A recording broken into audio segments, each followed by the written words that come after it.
Hello and welcome to the first video on the Perfect Parry channel, a new spot for game news, reviews and more. We were lucky enough to attend EGX 2022 in London and experience some of the best from both indie developers and household names. 2021 was the first event back after taking a year out due to the COVID pandemic, and noticeably had some key players like Microsoft, Sony and Nintendo missing. This year, on the other hand, felt like a return to form with Sega, Team Ninja and Activision all making an appearance at the event, as well as a huge presence from some fantastic indie developers. While we were excited to explore everything EGX had on show, there were definitely a few stands that caught our eye in the indie section, as well as a big name that we all know.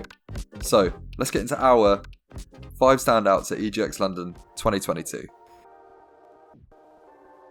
Die by the Blade is an intense one-hit kill fighting game from developer Triple Hill, and the easiest way to describe it is by taking the extremely low TTK from Hellish Quartz, sprinkle in a similar stances system from For Honor, and throw them into a nail-biting 1v1 scenario.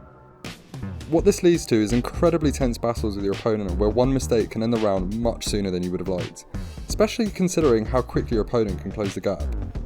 The movement consists of a roll and a dash, both of which cover half the screen in one move, and a side step to change angles. This all leads to an almost dance-like fight where you're both dashing in, rolling away, risking an attack, all in an attempt to outwit each other. What makes the experience even more anxiety-inducing are the systems that you have to keep an eye on, both for yourself and your opponent. On top of both light and heavy attacks and a stamina bar, you can change your stance, and as long as you're matching the same stance as your opponent, you can infinitely block, but with the drawback of not being able to land a hit. You can also decide to play it risky and keep a different stance and attempt to defend with tight parry windows. You could say you have to perfect parry. There are 3 distinct weapons available: the katana, the wakizashi and a spear. The Samurai Punk World and final round tiebreaker we had was one of the more memorable experiences from EGX. Die by the Blade releases on November 3rd this year on PC, PS5, PS4, Xbox One and Xbox Series. Sonic Frontiers was one of the biggest surprises for us at EGX. I tried going in with an open mind, but I couldn't help but think back to the disappointing gameplay released a few months ago. However, as soon as the demo started, I found myself actually having fun with the Sonic game.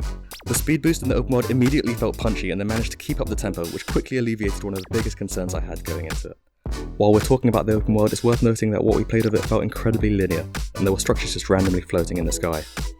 However, as this was just a demo at a public event, I think it's too early to say this is representative of how the world will be on release. The open world also comes with some new powers for Sonic, which I found surprisingly intuitive to use. The Psy Loop, which had you draw a circle around your enemies to launch them into the air for you to finish them off, actually felt really good to use, and it brought back memories of another circle drawing game, Pokemon Rangers. The structured levels were also a lot of fun and felt like some of the better levels from previous Sonic games. There were plenty of high-speed areas, broken up by groups of enemies who were easily dispatched and provided some nice variety to the gameplay. Overall, we went into Sonic with low expectations and are now surprisingly excited for release. Sonic Frontiers releases November 8th on all platforms. Trinity Fusion comes to us from developers Angry Mob Games, the same team that developed Brawlout, which is key to the creation of Trinity Fusion. The team wanted to take their experience working on the combat system from Brawlout and inject it into a structured single-player experience. And what came out of that was this: a fast-paced roguelite platformer. When you first boot it up, be prepared for a challenge. Much like other platformer roguelites, Trinity Fusion's combat is blisteringly fast, and enemies can bring you down in seconds if you're not careful, especially in the boss fights. Now you may look at the gameplay and be reminded of games like Dead Cells, however there's more of an emphasis on chaining together attacks to create flashy combos, like in Devil May Cry. Trinity Fusion also gives you 3 characters to play: Altara, Kera and Naira, who all reside in parallel universes. And I'm pleased to report they all felt completely different to use. Kera had a focus on fast comboing and keeping enemies close with her grapple, Altara had a nifty drone which she could teleport to, and Naira had a focus on range with her secondary weapon. You can utilise all 3 in a world made up of procedurally generated and handcrafted levels. This kept the game feeling fresh even after multiple deaths, and I even went back to their stand to give the available boss another shot. Trinity Fusion releases 2023 and is so far set for a PC only release.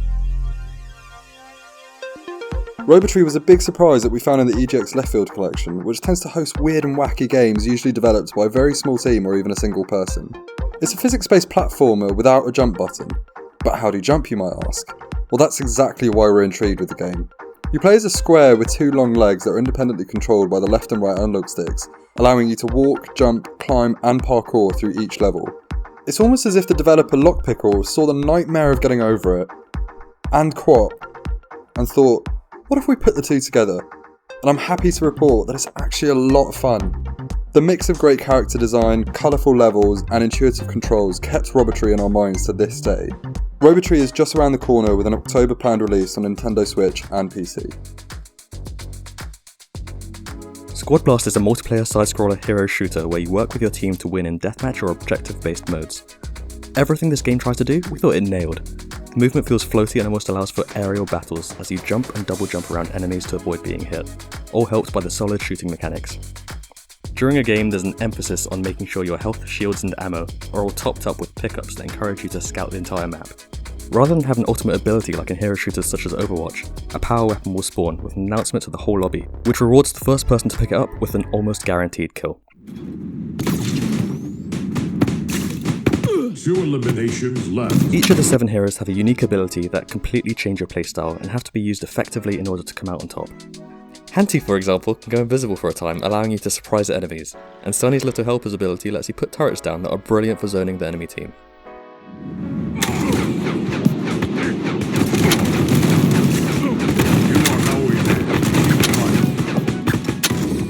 Double elimination. Overall, from what we played, we would already consider this a quality side-scroller shooter, which is sure to stand out once it's released. Squadblast's release date is yet to be announced, but we know that we'll be picking up when it does. It releases on all platforms. So, there it is, the 5 games that caught our eye at EGX this year. Let us know in the comments if you managed to make it to the event, and if there's anything that we missed. Thanks for watching the video. Like I said at the start, this is our first video on the channel, so a like and a subscribe would massively help us out. Hit the bell icon to get a notification on our next post, and see you for the next video. Oh, and here's our first attempt at an intro. You ready? 3, 2, 1. Hello and welcome to the first video on the Perfect Parry channel. Should we do the entire video like this? Yeah.